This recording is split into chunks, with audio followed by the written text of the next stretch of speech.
ஒருவரிலொருவர் அன்பாயிருப்போமாக. நம்முடைய தேவனாகிய கர்த்தருக்கு ஸ்தோத்திரம். அப்போஸ்தலனாகிய பவுல் எபேசியருக்கு எழுதின நிருபம் 1ஆம் அதிகாரம். தேவனுடைய சித்தத்தினாலே இயேசு கிறிஸ்துவினுடைய அப்போஸ்தலனாகிய பவுல் எபேசுவிலே கிறிஸ்து இயேசுவுக்குள் விசுவாசிகளாயிருக்கிற பரிசுத்தவான்களுக்கு எழுதுகிறதாவது: நம்முடைய பிதாவாகிய தேவனாலும் கர்த்தராகிய இயேசு கிறிஸ்துவினாலும் உங்களுக்கு கிருபையும் சமாதானமும் உண்டாவதாக. நம்முடைய கர்த்தராகிய இயேசு கிறிஸ்துவின் பிதாவாகிய தேவனுக்கு ஸ்தோத்திரம். அவர் கிறிஸ்துவுக்குள் உன்னதங்களிலே ஆவிக்குரிய சகல ஆசீர்வாதத்தினாலும் நம்மை ஆசீர்வதித்திருக்கிறார். தமக்கு முன்பாக நாம் அன்பில் பரிசுத்தமுள்ளவர்களும் குற்றமில்லாதவர்களுமாயிருப்பதற்கு அவர் உலக தோற்றத்துக்கு முன்னே கிறிஸ்துவுக்குள் நம்மை தெரிந்து கொண்டபடியே பிரியமானவருக்குள் தாம் நமக்கு தந்தருளின தம்முடைய கிருபையின் மகிமைக்கு புகழ்ச்சியாக தம்முடைய தயவுள்ள சித்தத்தின்படியே நம்மை இயேசு கிறிஸ்துவின் மூலமாய் தமக்கு சுவிகார புத்திரராகும்படி முன்குறித்திருக்கிறார். அவருடைய கிருபையின் ஐஸ்வர்யத்தின்படியே இவருடைய இரத்தத்தினாலே பாவமன்னிப்பாகிய மீட்பு இவருக்குள் நமக்கு உண்டாயிருக்கிறது. அந்த கிருபையை அவர் சகல ஞானத்தோடும் புத்தியோடும் எங்களிடத்தில் பெருக பண்ணினார். காலங்கள் நிறைவேறும் போது விளங்கும் நியமத்தின்படி பரலோகத்தில் இருக்கிறவைகளும் பூலோகத்தில் இருக்கிறவைகளும் சகலமும் கிறிஸ்துவுக்குள்ளே கூட்டப்பட வேண்டுமென்று தமக்குள்ளே தீர்மானித்திருந்த தம்முடைய தயவுள்ள சித்தத்தின் இரகசியத்தை எங்களுக்கு அறிவித்தார். மேலும் கிறிஸ்துவின் மேல் முன்னே நம்பிக்கையாயிருந்த நாங்கள் அவருடைய மகிமைக்கு புகழ்ச்சியாயிருக்கும்படிக்கு தமது சித்தத்தின் ஆலோசனைக்கு தக்கதாக எல்லாவற்றையும் நடப்பிக்கிற அவருடைய தீர்மானத்தின்படியே நாங்கள் முன்குறிக்கப்பட்டு கிறிஸ்துவுக்குள் அவருடைய சுதந்திரமாகும்படி தெரிந்து கொள்ளப்பட்டோம். நீங்களும் உங்கள் இரட்சிப்பின் சுவிசேஷமாகிய சத்திய வசனத்தை கேட்டு விசுவாசிகளான போது வாக்குதத்தம் பண்ணப்பட்ட பரிசுத்த ஆவியால் அவருக்குள் முத்திரை போடப்பட்டீர்கள். அவருக்கு சொந்தமானவர்கள் அவருடைய மகிமைக்கு புகழ்ச்சியாக மீட்கப்படுவார்கள் என்பதற்கு ஆவியானவர் நம்முடைய சுதந்திரத்தின் ஆச்சரியமாயிருக்கிறார். ஆனபடியினாலே கர்த்தராகிய இயேசுவின் மேலுள்ள உங்கள் விசுவாசத்தையும் பரிசுத்தவான்கள் எல்லார் மேலும் உள்ள உங்கள் அன்பையும் குறித்து நான் கேள்விப்பட்டு இடைவிடாமல் உங்களுக்காக ஸ்தோத்திரம் பண்ணி என் ஜெபங்களில் உங்களை நினைத்து நம்முடைய கர்த்தராகிய இயேசு கிறிஸ்துவின் தேவனும் மகிமையின் பிதாவுமானவர் தம்மை நீங்கள் அறிந்து கொள்வதற்கான ஞானத்தையும் தெளிவையும் அளிக்கிற ஆவியை உங்களுக்கு தந்தருள வேண்டும் என்றும் தாம் நம்மை அழைத்ததினாலே நமக்கு உண்டாயிருக்கிற நம்பிக்கை இன்னதென்றும் பரிசுத்தவான்களிடத்தில் தமக்கு உண்டாயிருக்கிற சுதந்திரத்தினுடைய மகிமையின் ஐஸ்வர்யம் இன்னதென்றும் தாம் கிறிஸ்துவை மரித்தோரிலிருந்து எழுப்பி அவரிடத்தில் நடப்பித்த தமது பலத்த சத்துவத்தின் வல்லமையின்படியே விசுவாசிக்கிறவர்களாகிய தம்மிடத்தில் காண்பிக்கும் நம்முடைய வல்லமையின் மகா மேன்மையான மகத்துவம் இன்னதென்றும் நீங்கள் அறியும்படிக்கு அவர் உங்களுக்கு பிரகாசமுள்ள மனக்கண்களை கொடுக்க வேண்டும் என்று வேண்டிக் கொள்கிறேன். எல்லா துரைத்தனத்துக்கும் அதிகாரத்துக்கும் வல்லமைக்கும் கர்த்தத்துவத்துக்கும் இம்மையில் மாத்திரமல்ல மறுமையிலும் பெயர் பெற்றிருக்கும் எல்லா நாமத்துக்கும் மேலாய் அவர் உயர்ந்திருக்கத்தக்கதாக அவரை உன்னதங்களில் தம்முடைய வலது பரிசத்தில் உட்காரும்படி செய்து எல்லாவற்றையும் அவருடைய பாதங்களுக்கு கீழ்ப்படுத்தி எல்லாவற்றையும் எல்லாவற்றாலும் நிரப்புகிறவருடைய நிறைவாகிய சரீரமான சபைக்கு அவரை எல்லாவற்றுக்கும் மேலான தலையாக தந்தருளினார். ஆமென். எபேசியர் 2ஆம் அதிகாரம். அக்கிரமங்களினாலும் பாவங்களினாலும் மரித்தவர்களாயிருந்த உங்களை உயிர்ப்பித்தார்.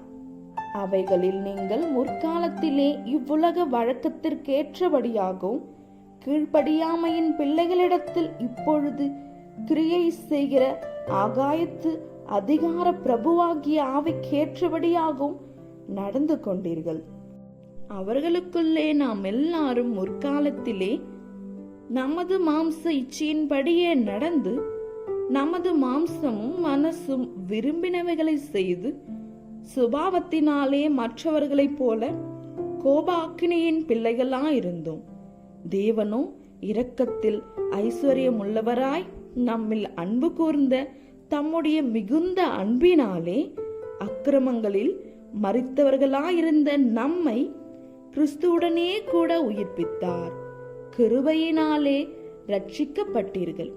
கிறிஸ்து இயேசுவுக்குள் அவர் நம்மிடத்தில் வைத்த தயவினாலே நம்முடைய கிருபையின் மகா மேன்மையான ஐஸ்வர்யத்தை வருங்காலங்களில் விளங்கச் செய்வதற்காக கிறிஸ்து இயேசுவுக்குள் நம்மை அவரோடு கூட எழுப்பி உன்னதங்களிலே அவரோடு கூட உட்காரவும் செய்தார்.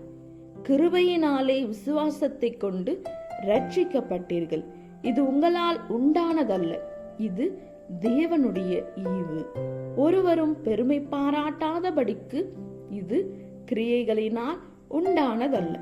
ஏனெனில் நற்கிரியைகளை செய்கிறதற்கு நாம் கிறிஸ்து இயேசுவுக்குள் சிருஷ்டிக்கப்பட்டு தேவனுடைய செய்கையாயிருக்கிறோம். அவைகளில் நாம் நடக்கும்படி அவர் முன்னதாக அவைகளை ஆயத்தம் பண்ணியிருக்கிறார். ஆனபடியினால் முன்னே மாம்சத்தின்படி புறஜாதியாராயிருந்து மாம்சத்தில் கையினாலே செய்யப்படுகிற விருத்த சேதனமுடையவர்களால் விருத்த சேதனம் இல்லாதவர்கள் எனப்பட்ட நீங்கள் அக்காலத்திலே கிறிஸ்துவை சேராதவர்களும் இஸ்ரவேலுடைய காணியாட்சிக்கு புறம்பானவர்களும் வாக்குதத்தத்தின் உடன்படிக்கைகளுக்கு அந்நியரும் நம்பிக்கை இல்லாதவர்களும் இவ்வுலகத்தில் தேவனற்றவர்களுமாயிருந்தீர்கள் என்று நினைத்துக் கொள்ளுங்கள். முன்னே தூரமாயிருந்த நீங்கள் இப்பொழுது கிறிஸ்து இயேசுவுக்குள் கிறிஸ்துவின் இரத்தத்தினாலே சமீபமானீர்கள். எப்படியெனில் அவரே நம்முடைய சமாதானக்காரராகி இருத்திரத்தாரையும் ஒன்றாக்கி பகையாக நின்ற பிரிவினையாகிய நடுசுவரை தகர்த்து சட்ட திட்டங்களாகிய நியாய பிரமாணத்தை தம்முடைய மாம்சத்தினாலே ஒழித்து இருத்திரத்தாரையும் தமக்குள்ளாக ஒரே புதிய மனுஷனாக சிருஷ்டித்து இப்படி சமாதானம் பண்ணி பகையை சிலுவையினால் கொன்று அதனாலே இருத்திரத்தாரையும் ஒரே சரீரமாக தேவனுக்கு ஒப்புரவாக்கினார். அல்லாமலும் அவர் வந்து தூரமாயிருந்த உங்களுக்கும் சமீபமாயிருந்த அவர்களுக்கும் சமாதானத்தை சுவிசேஷமாக அறிவித்தார். அந்தபடியே நாம் இருத்திருத்தாரும் ஒரே ஆவியினாலே பிதாவினிடத்தில் சேரும் ஸ்லாக்கியத்தை அவர் மூலமாய் பெற்றிருக்கிறோம். ஆகையால் நீங்கள் இனி அந்நியரும் பரதேசிகளுமாயிராமல் பரிசுத்தவான்களோடே ஒரே நகரத்தாரும் தேவனுடைய வீட்டாருமாயிருந்து அப்போஸ்தலர் தீர்க்கதரிசிகள் என்பவர்களுடைய அஸ்திபாரத்தின் மேல் கட்டப்பட்டவர்களுமாயிருக்கிறீர்கள். அதற்கு இயேசு கிறிஸ்து தாமே மூளைக்கல்லாயிருக்கிறார். அவர் மேல் மாளிகை முழுவதும் இசைவாய் இணைக்கப்பட்டு கர்த்தருக்குள் பரிசுத்த ஆலயமாக எழும்புகிறது. அவர் மேல் நீங்களும் ஆவியினாலே தேவனுடைய வாசஸ்தலமாக கூட்டி கட்டப்பட்டு வருகிறீர்கள். ஆமென். எபேசியர் 3ஆம் அதிகாரம்.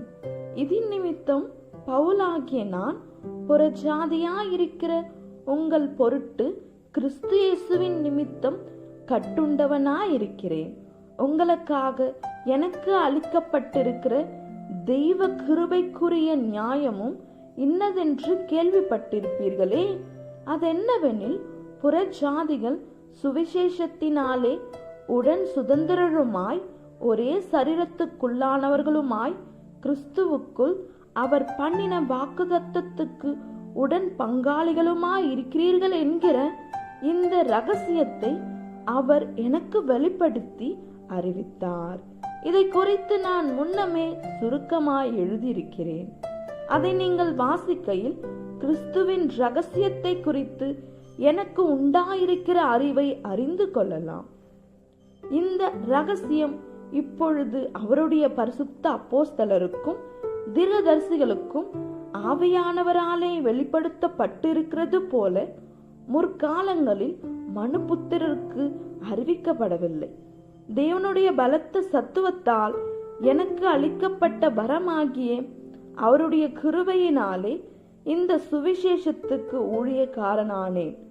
பரிசுத்தவான்கள் எல்லாரிலும் சிறியவனாகிய நான் கிறிஸ்துவினுடைய அளவற்ற ஐஸ்வர்யத்தை புறஜாதிகளிடத்தில் சுவிசேஷமாய் அறிவிக்கிறதற்காக இந்த கிருபை எனக்கு அளிக்கப்பட்டிருக்கிறது.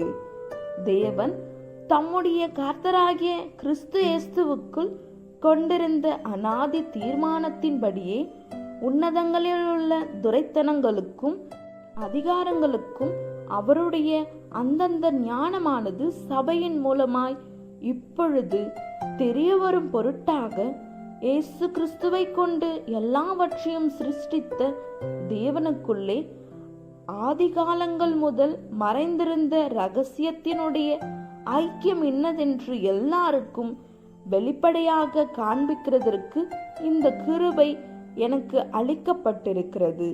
அவரை பற்றும் விசுவாசத்தால் அவருக்குள் நமக்கு தைரியமும் திட நம்பிக்கையோடே தேவனிடத்தில் சேரும் ஸ்லாக்கியமும் உண்டாயிருக்கிறது. ஆகையால் உங்கள் நிமித்தம் நான் அனுபவிக்கிற உபத்திரவங்களினால் நீங்கள் சோர்ந்து போகாதிருக்க வேண்டிக் கொள்ளுகிறேன். அவைகள் உங்களுக்கு மகிமையாயிருக்கிறதே.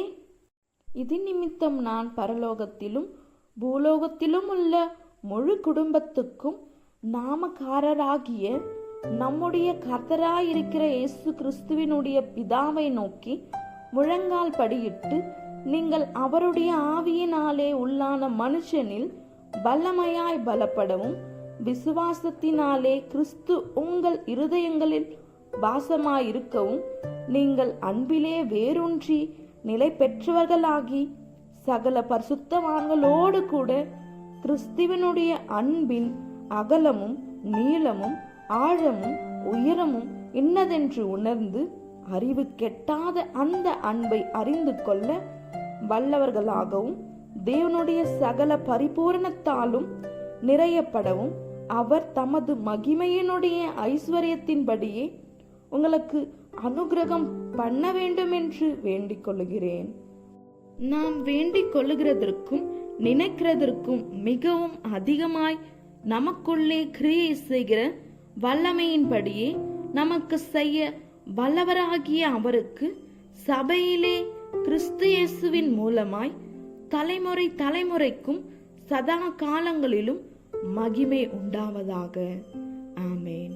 எபேசியர் 4 ஆதலால் கர்த்தர் நிமித்தம் கட்டுண்டவனாகிய நான் உங்களுக்கு சொல்லுகிற புத்தி என்னவெனில், நீங்கள் அழைக்கப்பட்ட அழைப்புக்கு பாத்திரவான்களாய் நடந்து மிகுந்த மனத்தாழ்மையாயும் சாந்தமும் நீடிய பொறுமையும் உடையவர்களாய் அன்பினால் ஒருவரை ஒருவர் தாங்கி சமாதான கட்டினால் ஆவியின் ஒருமையை காத்து கொள்வதற்கு ஜாக்கிரதையாயிருங்கள்.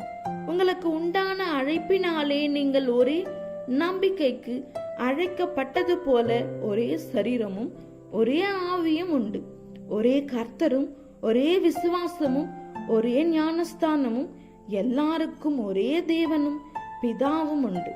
அவர் எல்லார் மேலும் எல்லாரோடும் உங்கள் எல்லாருக்குள்ளும் இருக்கிறவர். கிறிஸ்துவினுடைய ஈவின் அளவுக்கு தக்கதாக நம்மில் அவனவனுக்கு கிருபை அளிக்கப்பட்டிருக்கிறது. ஆதலால் அவர் உன்னதத்திற்கு ஏறி சிறைப்பட்டவர்களை சிறையாக்கி மனுஷர்களுக்கு வரங்களை அளித்தார் என்று சொல்ல இருக்கிறார். ஏறினார் என்பதினாலே அவர் அதற்கு முன்னே பூமியின் தாழ்விடங்களில் இறங்கினார் என்று விளங்குகிறதல்லவா? இறங்கினவரே எல்லாவற்றையும் நிரப்பத்தக்கதாக எல்லா வானங்களுக்கும் மேலாக உன்னதத்திற்கு ஏறினவருமாயிருக்கிறார். மேலும் நாம் அனைவரும் தேவனுடைய குமாரனை பற்றும் விசுவாசத்திலும் அறிவிலும் ஒருமைப்பட்டவர்களாகி கிறிஸ்துவினுடைய நிறைவான வளர்ச்சியின் அளவுக்கு தக்க பூரண புருஷராகும் வரைக்கும் பரிசுத்தவான்கள் சீர்பொருந்தும் பொருட்டு சுவிசேஷ ஊழியத்தின் வேலைக்காகவும் கிறிஸ்துவின் சரீரமாகிய சபையானது பக்தி விருத்தி அடைவதற்காகவும் அவர் சிலரை அப்போஸ்தலராகவும் சிலரை தீர்க்கதரிசிகளாகவும் சிலரை சுவிசேஷகராகவும் சிலரை மெய்ப்பராகவும் போதகராகவும் ஏற்படுத்தினார். நாம் இனி குழந்தைகளாயிராமல் மனுஷருடைய சூதும் வஞ்சிக்கிறதற்கேதுவான தந்திரமுள்ள போதகமாகிய பலவித காற்றினாலே அலைகளைப் போல அடிபட்டு அலைகிறவர்களாயிராமல் அன்புடன் சத்தியத்தை கை கொண்டு தலையாகிய கிறிஸ்துவுக்குள் எல்லாவற்றிலேயும் நாம் வளர்கிறவர்களாயிருக்கும்படியாக அப்படி செய்தார். அவராலே சரீரம் முழுவதும் அதற்கு உதவியாயிருக்கிற சகல கணுக்களினாலும் இசைவாய் கூட்டி இணைக்கப்பட்டு ஒவ்வொரு அவயமும் தன் தன் அளவுக்கு தக்கதாய் கிரியை செய்கிறபடியே அது அன்பினாலே தனக்கு பக்தி விருத்தி உண்டாக்குகிறதற்கேதுவாக சரீர வளர்ச்சியை உண்டாக்குகிறது. ஆதலால் கர்த்தருக்குள் நான் உங்களுக்கு சாட்சியாக சொல்லி எச்சரிக்கிறது என்னவெனில், மற்ற புறஜாதிகள் தங்கள் வீணான சிந்தையிலே நடக்கிறது போல நீங்கள் இனி நடவாமல் இருங்கள். அவர்கள் புத்தியில் அந்தகாரப்பட்டு தங்கள் இருதய கடினத்தினால் தங்களில் இருக்கும் அறியாமையினாலே தேவனுடைய ஜீவனுக்கு அந்நியராயிருந்து உணர்வில்லாதவர்களாய் சகலவித அசுத்தங்களையும் அவளோடே நடப்பிக்கும்படி தங்களை காம விவாகாரத்துக்கு ஒப்பு கொடுத்திருக்கிறார்கள். நீங்களோ இவ்விதமாய் கிறிஸ்துவை கற்றுக்கொள்ளவில்லை. இயேசுவினிடத்தில் உள்ள சத்தியத்தின்படியே நீங்கள் அவரிடத்தில் கேட்டறிந்து அவரால் போதிக்கப்பட்டிருக்கிறீர்களே, அந்தபடி முந்தின நடக்கைக்குரிய மோசம் போக்கும் இச்சைகளினாலே கெட்டு போகிற பழைய மனுஷனை நீங்கள் களைந்து போட்டு உங்கள் உள்ளத்திலே புதிதான ஆவி உள்ளவர்களாகி மெய்யான நீதியிலும் பரிசுத்தத்திலும் தேவனுடைய சாயலாக சிருஷ்டிக்கப்பட்ட புதிய மனுஷனை தரித்து கொள்ளுங்கள். அன்றியும் நாம் ஒருவருக்கொருவர் அவயங்களாயிருக்கிறபடியால் பொய்யை களைந்து அவன் பிறனுடனே மெய்யை பேச கடவன். நீங்கள் கோபம் கொண்டாலும் பாவம் செய்யாதிருங்கள். சூரியன் அஸ்தமிக்கிறதற்கு முன்னாக உங்கள் எரிச்சல் தனிய கடவது. பிசாசுக்கு இடம் கொடாமலும் இருங்கள்.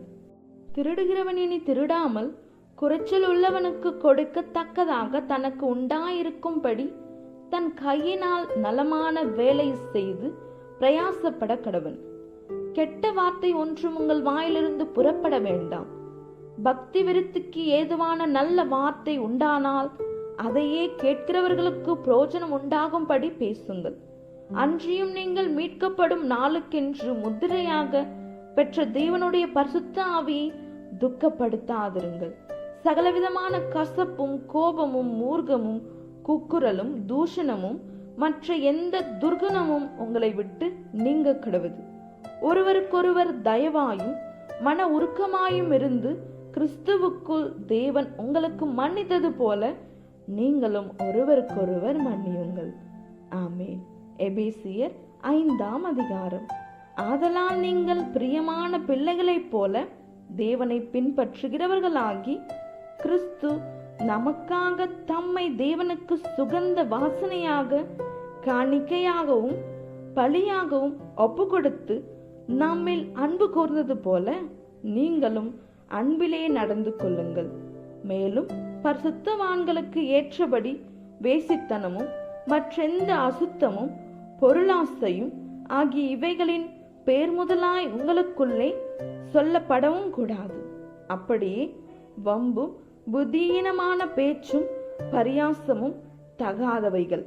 ஸ்தோத்திரம் செய்தலே தகும். விபச்சாரக்காரனாவது, அசுத்தனாவது, விக்கிரக ஆராதனைக்காரனாவது, பொருளாசைக்காரனாவது தேவனுடைய ராஜ்யமாகிய கிறிஸ்துவின் ராஜ்யத்திலே சுதந்திரம் அடைவதில்லை என்று அறிந்திருக்கிறீர்களே. இப்படிப்பட்டவைகளின் நிமித்தமாக கீழ்ப்படியாமையின் பிள்ளைகள் மேல் தேவ கோப ஆக்கினை வருவதால் ஒருவனும் உங்களை வீண் வார்த்தைகளினாலே மோசம் போக்காதபடிக்கு எச்சரிக்கையாயிருங்கள். அவர்களுக்கு பங்காளிகளாகாதிருங்கள்.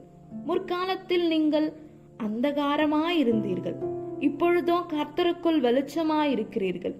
வெளிச்சத்தின் பிள்ளைகளாய் நடந்து கொள்ளுங்கள். ஆவியின் கனி சகல நற்குணத்திலும் நீதியிலும் உண்மையிலும் விளங்கும். கர்த்தருக்கு பிரியமானது இன்னதென்று நீங்கள் சோதித்து பாருங்கள். கனியற்ற அந்தகார கிரியைகளுக்கு உடன்படாமல் அவைகளை கடிந்து கொள்ளுங்கள். அவர்களால் ஒளிபீடத்தில் செய்யப்படும் கிரியைகளை செலுத்துகிறதும் அவலட்சணமாயிருக்கிறதே. அவைகளெல்லாம் கடிந்து கொள்ளப்பட்டு வெளிச்சத்தினால் வெளியரங்கமாகும். வெளியரங்கமாக்குகிறதெல்லாம் வெளிச்சமாயிருக்கிறது. ஆதலால் தூங்குகிற நீ விழித்து மரித்தோரை விட்டு எழுந்திரு, அப்பொழுது கிறிஸ்து உன்னை பிரகாசிப்பார் என்று சொல்லி இருக்கிறார். ஆனபடியினாலே நீங்கள் ஞானமற்றவர்களைப் போல நடவாமல் ஞானம் உள்ளவர்களைப் போல கவனமாய் நடந்து கொள்ள பார்த்து, நாட்கள் பொல்லாதவைகளானதால் காலத்தை பிரயோஜனப்படுத்திக் கொள்ளுங்கள். ஆகையால் நீங்கள் மதியற்றவர்களாயிராமல் கர்த்தருடைய சித்தம் இன்னதென்று உணர்ந்து கொள்ளுங்கள். துன்மார்க்கத்துக்கு ஏதுவான மதுவான வெறி கொள்ளாமல் ஆவியினால் நிறைந்து சங்கீதங்களினாலும் கீர்த்தனங்களினாலும் ஞான பாட்டுகளினாலும் ஒருவருக்கொருவர் புத்தி சொல்லிக் கொண்டு உங்கள் இருதயத்தில் கர்த்தரை பாடி கீர்த்தனம் பண்ணி, நம்முடைய கர்த்தராகிய இயேசு கிறிஸ்துவின் நாமத்தினாலே எப்பொழுதும் எல்லாவற்றுக்காகவும் பிதாவாகிய தேவனை ஸ்தோத்திரித்து தெய்வ பயத்தோடே ஒருவருக்கொருவர் கீழ்ப்படிந்திருங்கள். மனைவிகளே, கர்த்தருக்கு கீழ்ப்படுகிறது போல உங்கள் சொந்த புருஷருக்கு கீழ்ப்படியுங்கள். கிறிஸ்து சபைக்கு தலையாய் இருக்கிறது போல புருஷனும் மனைவிக்கு தலையாயிருக்கிறான். அவரே சரீரத்துக்கும் இரட்சகராயிருக்கிறார்.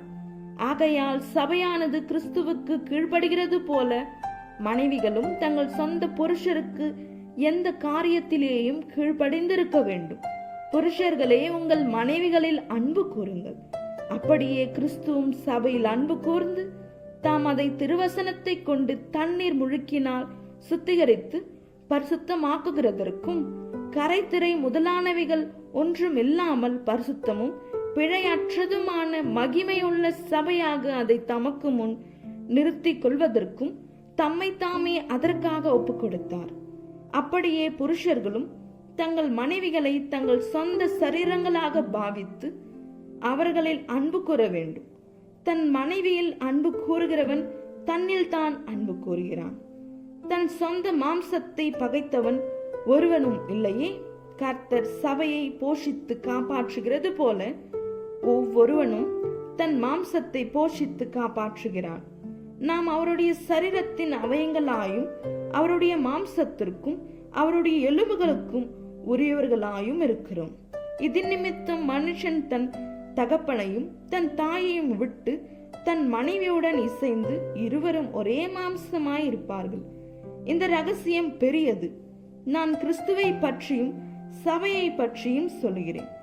எப்படியும் உங்களில் அவன் தன்னிடத்தில் அன்பு கூறுவது போல தன் மனைவியினிடத்திலும் அன்பு கூற கடவன். மனைவியும் புருஷனிடத்தில் பயபக்தியாயிருக்க கடவுள். ஆமேன். எபேசியர் 6ஆம் அதிகாரம். பிள்ளைகளே, உங்கள் பெற்றாருக்கு கர்த்தருக்குள் கீழ்ப்படியுங்கள், இது நியாயம். உனக்கு நன்மை உண்டாயிருப்பதற்கும் பூமியிலே உன் வாழ்நாள் நீடித்திருப்பதற்கும் உன் தகப்பனையும் உன் தாயையும் கனம் பண்ணுவாயாக என்பதே வாக்குதத்தமுள்ள முதலாம் கற்பனையாயிருக்கிறது. பிதாக்களே, நீங்களும் உங்கள் பிள்ளைகளை கோபப்படுத்தாமல் கர்த்தருக்கேற்ற சிச்சையினாலும் போதனையினாலும் அவர்களை வளர்ப்பீர்களாக.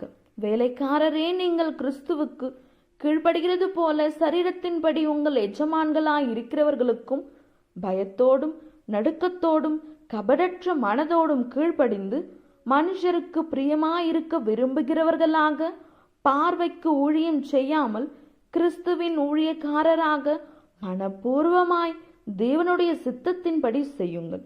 அடிமையானவன் ஆனாலும் சுயதீனம் உள்ளவன் ஆனாலும் அவனவன் செய்கிற நன்மையின்படியே கர்த்தரிடத்தில் பலனை அடைவான் என்று அறிந்து மனுஷருக்கென்று ஊழியம் செய்யாமல் கர்த்தருக்கென்றே நல்மனதோடே ஊழியம் செய்யுங்கள்.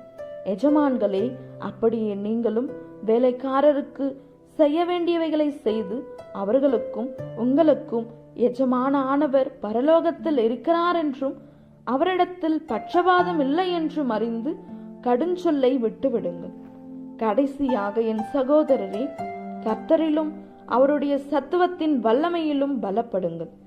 நீங்கள் பிசாசின் தந்திரங்களோடு எதிர்த்து நிற்க திராணி உள்ளவர்கள் ஆகும்படி தேவனுடைய சர்வாயுத வர்க்கத்தையும் தரித்து கொள்ளுங்கள். ஏனெனில் மாம்சத்தோடும் இரத்தத்தோடும் அல்ல, துரைத்தனங்களோடும் அதிகாரங்களோடும் இப்பிரபஞ்சத்தின் அந்தகார லோகாதிபதியோடும் வானமண்டலங்களில் உள்ள பொல்லாத ஆவிகளின் சேனைகளோடும் நமக்கு போராட்டம் உண்டு. ஆகையால் தீங்கு நாளிலே அவைகளை நீங்கள் எதிர்க்கவும் சகலத்தையும் செய்து முடித்தவர்களாய் நிற்கவும் திராணி உள்ளவர்களாகும்படிக்கு தேவனுடைய சர்வாயுத வர்க்கத்தையும் எடுத்துக் கொள்ளுங்கள். சத்தியம் என்னும் கச்சையை உங்கள் அறையில் கட்டினவர்களாயும் நீதி என்னும் மார்க்கவசத்தை தரித்தவர்களாயும் சமாதானத்தின் சுவிசேஷத்திற்குரிய ஆயத்தம் என்னும் பாதரட்சையை கால்களிலே தொடுத்தவர்களாயும் பொல்லாங்கானையும் அக்கினி அஸ்திரங்களை எல்லாம் அவிழ்த்து போடத்தக்கதாய் எல்லாவற்றுக்கும் மேலாக விசுவாசம் என்னும் கேடகத்தை பிடித்து கொண்டவர்களாயும் நில்லுங்கள். இரட்சண்யம் என்னும் தலை சீராவையும் தேவவசனமாகிய ஆவியின் பட்டயத்தையும் எடுத்துக் கொள்ளுங்கள். எந்த சமயத்திலும் சகலவிதமான வேண்டுதலோடும் விண்ணப்பத்தோடும் ஆவியினாலே ஜெபம் பண்ணி அதன் பொருட்டு மிகுந்த மன உறுதியோடும் சகல பரிசுத்தவான்களுக்காகவும் பண்ணும் வேண்டுதலோடும் விழித்துக் கொண்டிருங்கள். சுவிசேஷத்திற்காக சங்கிலியால் கட்டப்பட்டிருக்கிற ஸ்தானாதிபதியாகிய நான் அதை பற்றி பேச வேண்டியபடி தைரியமாய் பேசத்தக்கதாக நான் தைரியமாய் என் வாயை திறந்து சுவிசேஷத்தின் இரகசியத்தை அறிவிப்பதற்கு வாக்கு எனக்கு கொடுக்கப்படும்படி எனக்காகவும் விண்ணப்பம் பண்ணுங்கள். அன்றியும் எனக்கடுத்த காரியங்களும் என் சுக செய்திகளும் உங்களுக்கு தெரிய வரும்படி அவைகள் எல்லாம் நமக்கு பிரியமான சகோதரனும் கர்த்தருக்குள் உண்மையுள்ள ஊழியக்காரனுமாயிருக்கிற தீகிக்கு உங்களுக்கு அறிவிப்பான். நீங்கள் எங்கள் செய்திகளை அறியவும் அவன் உங்கள் இருதயங்களுக்கு ஆறுதல் செய்யவும் அவனை உங்களிடத்தில் அனுப்பினேன். பிதாவாகிய தேவனாலும் கர்த்தராகிய இயேசு கிறிஸ்துவினாலும் சகோதரருக்கு சமாதானமும் விசுவாசத்தோடு கூடிய அன்பும் உண்டாவதாக. நம்முடைய கர்த்தராகிய இயேசு கிறிஸ்துவினிடத்தில் அழியாத அன்புடனே அன்பு கூறுகிற யாவரோடும் கிருபை உண்டாயிருப்பதாக. ஆமேன்.